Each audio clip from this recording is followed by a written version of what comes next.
Projet Esperanza, c'est un projet d'intégration socio-professionnelle qui comprend un stage à l'étranger. Donc, ça va être un stage de 3 semaines sur un chantier de travail communautaire au Honduras.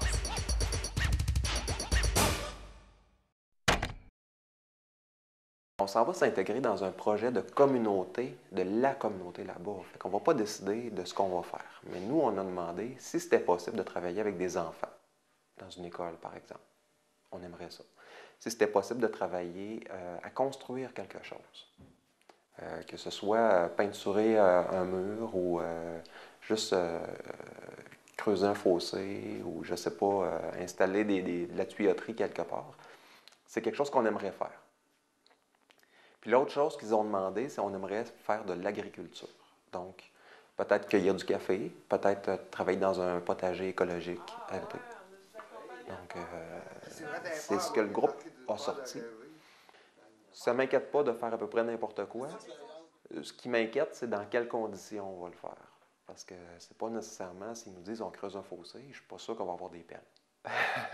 Qu'on creuse un fossé, ouais, mais comment? Donc, on sait qu'on s'en va dans un petit village qui va s'appeler San Mathias. Puis, on sait un peu les autres carrefours, qu'est-ce qu'ils ont réalisé là-bas. Donc, peut-être qu'on va aller poursuivre ce qu'ils n'ont pas fini, parce que je sais, entre autres, que Rimouski sont allés poser des systèmes d'égouts. Je ne sais pas si je peux appeler ça des égouts, mais en tout cas des systèmes par rapport à l'eau. Puis ils n'ont pas terminé. Est-ce que c'est encore en branle? Est-ce qu'on peut compléter le travail? Peut-être. Savez-vous combien d'heures à peu près par jour ils auront à travailler? C'est certain qu'au Honduras, le rythme de travail n'est pas le même. Principalement, c'est culturel de un, là, mais c'est principalement aussi à cause de la chaleur. Donc, l'après-midi, il fait très chaud. Donc, je ne sais pas exactement ça va être quoi. C'est sûr que nous autres, on voit du 9 à 3, là, mais on va vraiment savoir en temps et lieu là-bas comment ça va s'appliquer. Puis on prévoit travailler du lundi au vendredi, puis avoir les fins de semaine en congé, si je peux dire, mais en congé supervisé, là, dans le sens qu'on va être amené à vivre diverses activités culturelles ou diverses activités touristiques. Quel est le but d'aller travailler en pays étranger pour les participants, pour les Honduriens? Est-ce que c'est de l'aide humanitaire? Est-ce qu'on peut appeler ça comme ça? C'est pas de l'aide humanitaire, c'est plus une solidarité internationale. Puis on s'attend pas qu'on va changer le monde, là. On changera pas le Honduras. Puis c'est sûr que ce qu'on va apporter, ça va être infime, là. Mais par contre, on voit une collaboration, puis ce qu'on va accomplir pour eux autres, ce qu'on va les aider à avancer comme projet, bien, ça sera toujours bien ça qu'on aura fait. Puis l'idée, c'est bien plus d'aider mes participants. Par rapport au travail, est-ce que le travail te fait peur? Pas nécessairement au Honduras, mais aussi au Québec, là. Est-ce que tu es quelqu'un qui a peur de travailler? Non, j'aime ça travailler. J'ai beaucoup d'énergie à dépenser. Est-ce que c'est la première fois que tu vas travailler à l'étranger? Oui. Oui, c'est la première fois. Qu'est-ce que tu penses apprendre de cette expérience de travail-là, là-bas? Que nous autres, on a tout, puis qu'on se plaint pareil. Puis que les autres n'ont pas grand-chose, puis qu'ils se débrouillent pareil. J'aime ça travailler, j'aime ça donner tout ce que j'ai, puis ouais, j'aime ça travailler, moi. Ben, ça dépend dans quoi, dans le fond. C'est sûr et certain que je m'en irais pas m'en aller travailler dans une épicerie ou quoi que ce soit, mais les autres affaires, ça me dérangerait pas, là. Tu sais, j'ai pas peur. Tu sais, c'est sûr que j'ai comme des petites restrictions, là. Au début, j'étais pas mal pluguée, tu sais, juste braquée sur en garderie, mais là, tu sais, à ce temps, je suis comme plus ouverte à autre chose puis tout, là, vu que ça marche pas dans l'autre. Fait que, dans le fond, il y a juste l'épicerie puis le restaurant, là, parce que les restaurants, dans le fond, quand il fait trop chaud ou quoi que ce soit, puis qu'il y a comme trop de monde, ben je m'évanouis, là. J'ai comme l'intention, je fais tout le temps ça depuis que je suis jeune, là. Mais sinon, ouais, je suis ouverte à tout, là. Moi, j'aime ça. Ça fait longtemps que je travaille, puis quand que je travaille pas, je me tourne les pouces, puis je trouve le temps long, fait que faut que je travaille. Puis ça me fait pas peur, là, de travailler des 40, 60 heures, là. Aucun problème. Travailler sur des projets en groupe, être actif physiquement, là, c'est le fun. J'aime ça travailler intellectuellement, mais j'ai besoin d'être actif, là. Tu sais, surtout sur les projets sur lesquels on va travailler, utiliser notre débrouillardise pour coller les tuyaux ensemble. Je ne sais pas, j'ai hâte de voir, mais tu sais, ça, c'est manuel, mais il faut quand même penser. Puis... Sinon, on va faire aussi, c'est quoi, on va aller faire de l'aide aux devoirs aux élèves. Mais ça, je pense que la plupart des gens, on est un peu perplexes par rapport à ça. Il va falloir enseigner en espagnol. Non, j'ai hâte de voir. C'est plutôt des activités, j'imagine, avec les enfants.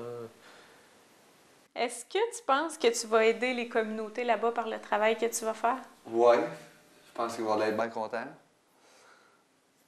Je pense que ça va être drôle pour eux autres de nous voir faire. Les autres sont habitués à nos méthodes, nous autres, on est là. Je pense que chacun, mais moi je parle de l'ensemble, là. Je pense que nous autres, moi je parle pas de moi-même, mais l'équipe, je pense qu'on va donner un coup de main à eux autres. Tu sais, moi personnellement, même si j'irais tout seul, je penserais pas faire grand-chose pour les aider, là. Mais là, on est en groupe, peut-être qu'on va les aider. Oui, c'est sûr qu'on va les aider, surtout avec l'eau, et si on est capable d'en faire une bonne partie, nous autres. Parce que dans le fond, nous autres, on va continuer le projet que Rimouski ont commencé. Nous autres, on y va, mais ça, c'est sûr et certain qu'on ne sera pas capable de finir. Ce ne sera pas nous autres qui vont finir ce projet-là, dans le fond. Là. Ça va être une autre école ou une autre affaire qui vont aller là, puis ils vont continuer la job que nous autres, on va avoir commencé, qu'on va avoir continué. Est-ce que tu penses que tu vas aider les communautés là-bas par le travail que tu vas faire? Ben oui, c'est sûr. Sinon, on n'aurait pas été là, puis on n'aurait pas été aussi ambitieux que ça, là, de vouloir y aller. Si ça aurait été un travail comme un autre, on aurait pu juste y aller en auto, on a fait de même, puis tu fais qu'est-ce que tu as à faire pour ça, tu reviens, tu n'as aucune fierté. Tandis que là-bas, on va être fiers. C'est plus de créer des liens d'échange interculturel, plus qu'on ne va pas là en sauveur. Donc, ils ont probablement des besoins plus que nous, mais en même temps, sûrement qu'ils seraient capables de s'arranger par eux-mêmes. C'est-à-dire qu'on n'est pas là, si on n'était pas là, ils s'en sortiraient. Là. C'est pas une situation d'aide humanitaire, de crise, de tremblement de terre comme à Haïti, là, où là, il y a une aide qui est nécessaire. Là. C'est autre chose, un peu plus dans le partage. Là.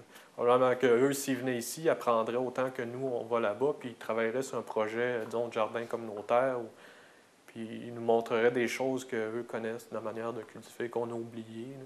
C'est un peu de même que je le vois. Mais il faut être conscient quand même qu'on, comme par rapport à l'eau, ils n'ont pas accès à l'eau potable comme nous, on a. Donc moi, ça me fait réellement plaisir de travailler sur un projet qui est relié à l'eau.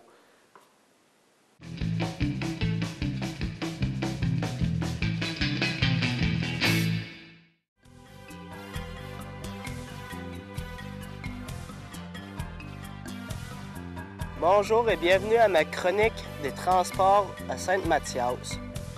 Comme vous l'avez remarqué, les jambes sont excellentes pour marcher, de grands espaces verts, des chemins chaotiques. Mais il n'y a pas juste les jambes qu'on a ici à Sainte-Mathias. Nous avons les motos, qui servent souvent de transport à 2, 3, 4 et même 5 personnes. On voit aussi les autobus blanches, jaunes et multi autres couleurs qui font souvent des allers-retours au village jusqu'à Sainte-Mathias, jusqu'au fond de la rivière là-bas. C'est sûr, on a d'autres moyens de transport. On a le bœuf en chariot, on a la bicyclette, on a les véhicules, les taxis et bien d'autres. Et la moto-taxi, oui. On a aussi les camions de poulet qui servent à transporter les volailles et qui sont très imposants à la ville de Sainte-Mathias.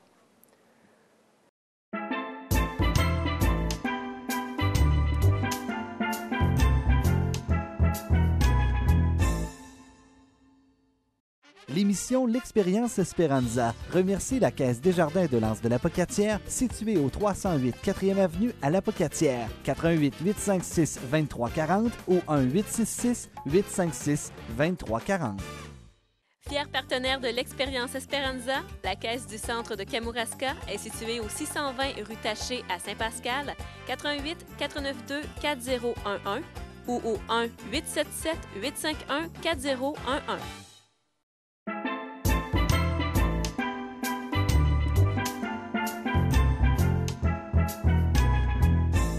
Tout répond bien à mes attentes au niveau de ce qu'on nous demande de faire.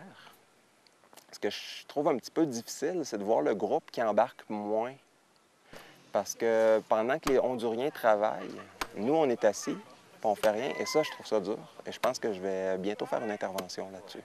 On n'est pas ici pour rester assis, puis les regarder travailler, puis écouter nos iPods. Ça a toujours été très clair que les iPods, c'était dans les chambres, qu'on ne traînait pas ça sur le lieu du travail. Il va y avoir une intervention là-dessus. Je comprends qu'il se vit un choc culturel, qu'il y en a qui ont de la misère. Mais s'ils restent dans ce mode-là, ils vont avoir de la misère jusqu'à la fin. Bien, je me suis pas donné encore. De mon 110 %, là, je sais que je suis capable de faire mieux, mais je donne pas assez. Puis aujourd'hui, je me suis dit, gars, il me reste une semaine, il faut que je prouve, faut que je me prouve à moi-même que je suis capable de faire d'autres choses que mon bonheur à Montréal, là. Tu sais, aider la communauté, c'est important, puis c'est pas en croisant mes bras que je vais les aider. Une réunion. Je sentais que le groupe allait se scinder en deux parties. Une plus grande de ceux qui ont crissement envie de retourner au Canada, puis quelques personnes qui ont envie de rester ici puis de profiter du moment présent. J'en veux pas à personne, parce que je comprends le phénomène. C'était juste comme si je souhaitais que le groupe y aille plus positivement, ou je sais pas, essayer de canaliser ce qui vous manque en action ici. Je sais pas. Pas déçue. J'adore mon expérience jusqu'à date. C'est sûr que les 3 derniers jours étaient plus difficiles moralement à cause de justement la tourista. J'étais plus dépressive, si on veut. Les émotions venaient plus facilement. Je m'ennuyais de la maison, je m'ennuyais de mon chum, je m'ennuyais de ma maman, je m'ennuyais de mes petits frères. Puis je pleurais tout le temps. J'étais pas capable de dormir, mais là, c'est en train de se rétablir. Je m'ennuie toujours autant, mais l'émotion est moins là. Sinon, je trouve qu'on n'a peut-être pas fait encore beaucoup de travail. Il en manque encore un peu. Mais peut-être qu'on va tout bombarder ça les 8 derniers jours qui nous restent ici. Toi, est-ce qu'actuellement, ça répond à ce que tu pensais? Non. Non? Non. Parce qu'on a souvent été pour une personne ou un petit groupe de personnes et non pour la communauté en tant que telle. C'est que le travail dans le jardin qu'on a fait avant hier, ça, c'était le fun. On dirait qu'on a réussi à commencer de quoi puis à le finir dans la même journée. Puis c'est quand même si on était à l'ombre au début, c'était relax. Puis ça nous amenait une compréhension de la réalité de l'agriculture ici. Les gars, ils ne travaillent pas avec nécessairement des outils comme nous, on a. Tout est à la main. C'était intéressant, là. Mais ici, le trou, c'est pas mal d'ouvrages. On a des belles surprises de roches en dessous. Puis disons que chez nous, on aurait des outils autrement plus efficaces. Mais encore là, je juge pas, là, parce que c'est la réalité d'ici. Puis, bon, critique générale, je sais pas. C'est comme je m'attendais à ce qu'on travaille peut-être sur plus de projets. Mais ça y va tranquillement.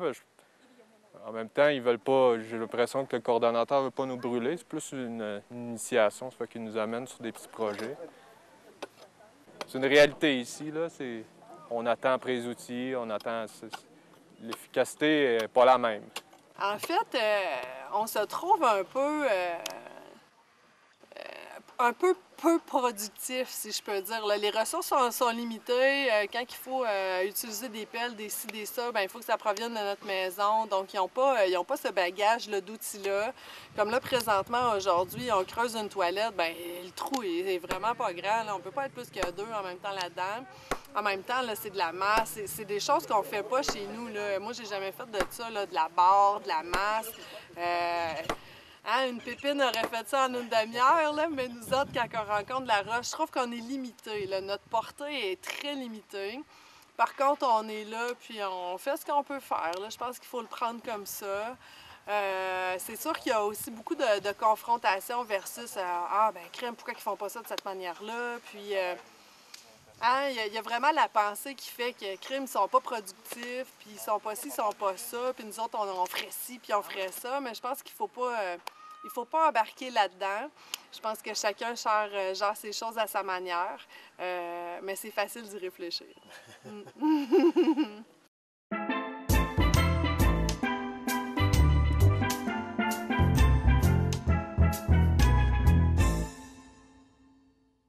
L'émission L'Expérience Esperanza remercie la Caisse Desjardins de l'Anse de l'Apocatière, située au 308 4e Avenue à l'Apocatière, 88 856 2340 ou 1 866 856 2340. Fier partenaire de l'Expérience Esperanza, la Caisse du Centre de Kamouraska est située au 620 rue Taché à Saint-Pascal, 88 492 4011 ou au 1 877 851 4011.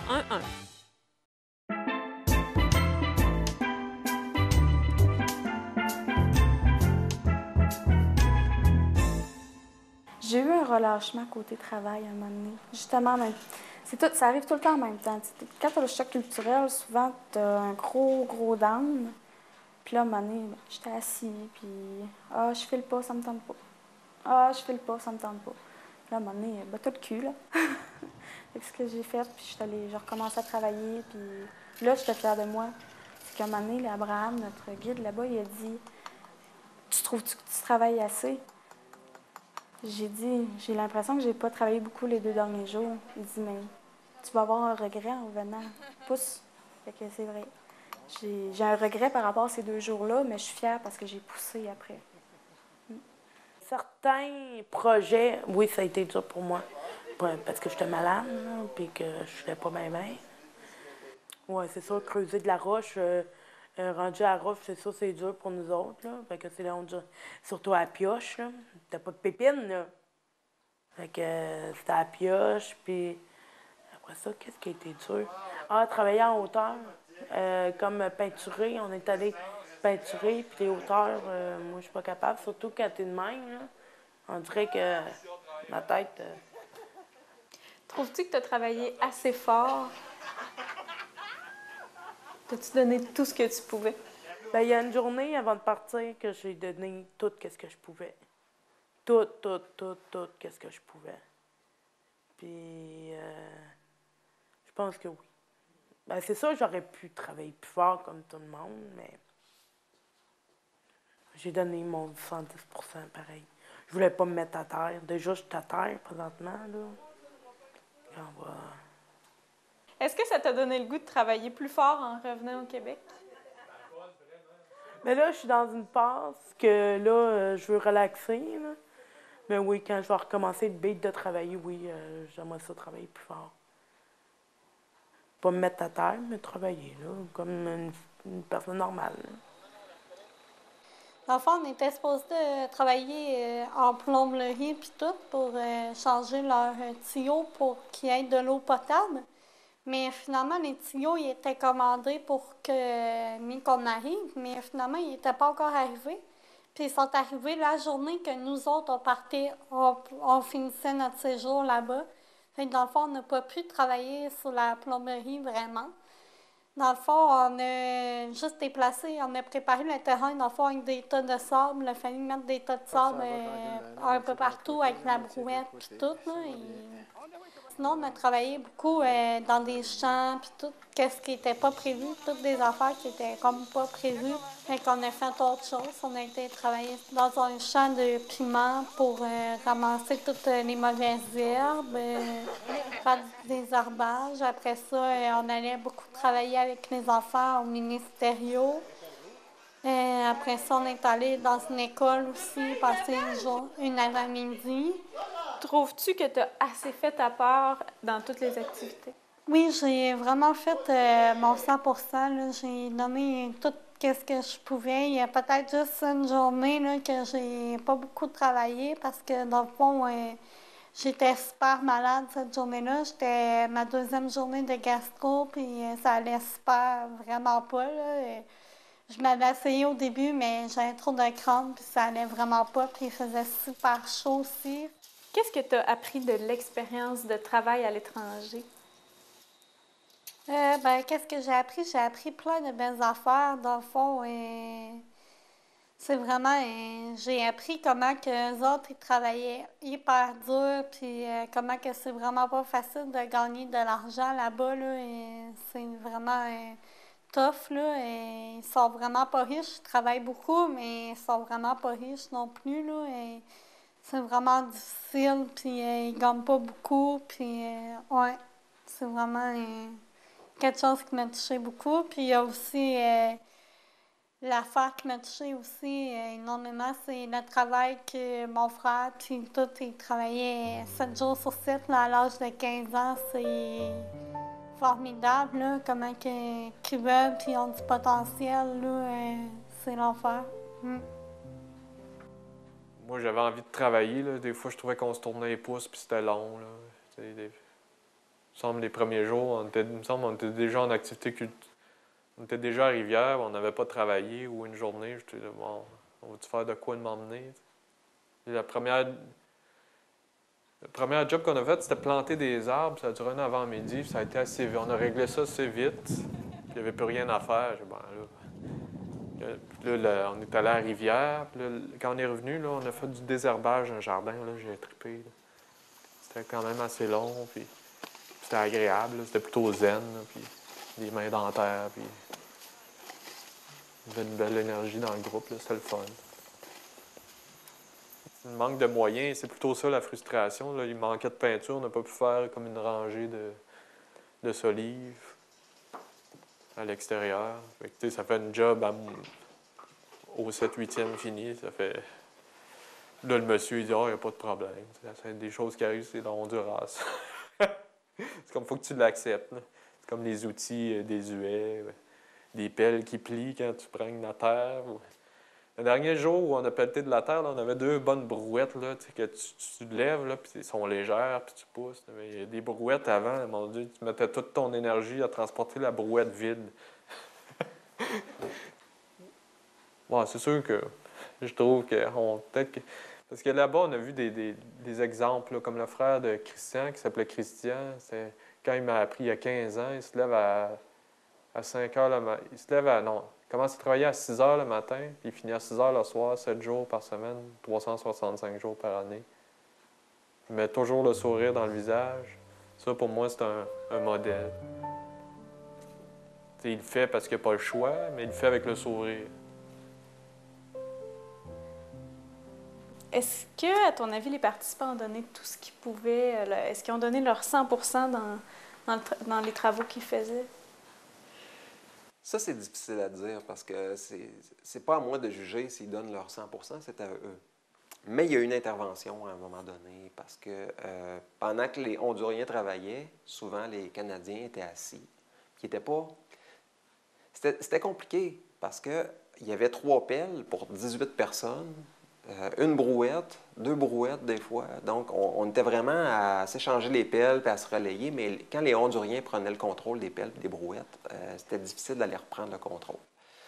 Donc, à ce niveau-là, je ne peux pas leur reprocher d'être restés assis, mais ils étaient assis de façon à être à part des Honduriens, puis ça me fatiguait. Je comprends qu'on ne comprend pas tout ce qu'ils disent, même c'est difficile à comprendre, mais est-ce qu'on peut être au moins avec eux autres? Parce que c'est ça le but du projet, c'est d'être avec. Ça, il y a eu une intervention, mais il y a eu une intervention aussi sur le fait que, écoute, vous êtes des Canadiens, vous êtes en forme, en principe, vous êtes en santé, vous êtes capable de fournir plus d'énergie que ça. Hein? Ramassez-les les pelles, ramassez-les les brouettes, puis faites le travail, là. Restez pas assis tout le temps. Fait que ça s'est passé beaucoup la dernière journée. Mais oui, je pense que des fois, on aurait pu donner plus. Mais comme je dis, c'était très compliqué. Même moi, je me souviens quand on creusait le trou pour la salle de bain, les toilettes communautaires, j'étais là, j'étais prêt à travailler, mais c'est rare que j'avais une place pour le faire. Ça ne pouvait pas être 8 dans le trou, là. C'était 2 maximum, puis 2, c'était dangereux. Fait que je comprends un peu pourquoi ils n'ont pas donné leur 100% à mon avis, mais en même temps, je pense qu'ils auraient pu donner plus. Est-ce que les participants ont eu de la difficulté à accepter le fait, parce qu'ils savaient avant de partir qu'ils allaient marcher beaucoup, qu'ils allaient travailler fort quand même dans des conditions pas comme celles au Québec. Est-ce qu'ils ont eu de la difficulté à accepter ça? Est-ce que ça s'est bien passé? Le fait de devoir marcher? Oui. C'est ça. On n'avait pas le choix. C'est juste pas une question. Hein? On n'a pas le choix. Ça fait que non, ils ne se sont pas posé la question davantage, je crois. C'est certain qu'on a fait un peu exprès aussi selon le positionnement des maisons pour mettre les personnes qui étaient peut-être moins à l'aise de marcher plus proches. Difficile aussi au niveau du travail quand on vient là pour travailler, qu'on veut donc aider, puis qu'on se rend compte que finalement on n'aidera pas à grand-chose, puis que non, travailler là-bas, travailler n'égale pas productivité et rentabilité et efficacité. Donc ça, c'est des mots vraiment à bannir là, au niveau de notre espagnol, de notre vocabulaire espagnol. On a travaillé, on a quand même travaillé, puis on a fait qu'est-ce qu'on pouvait faire, je crois. C'est sûr que ce qu'on a fait, bien, au moins on l'a fait. Ça fait qu'eux autres n'auront pas à le faire, mais c'est sûr que je pense qu'ils nous ont plus aidés qu'on a pu les aider.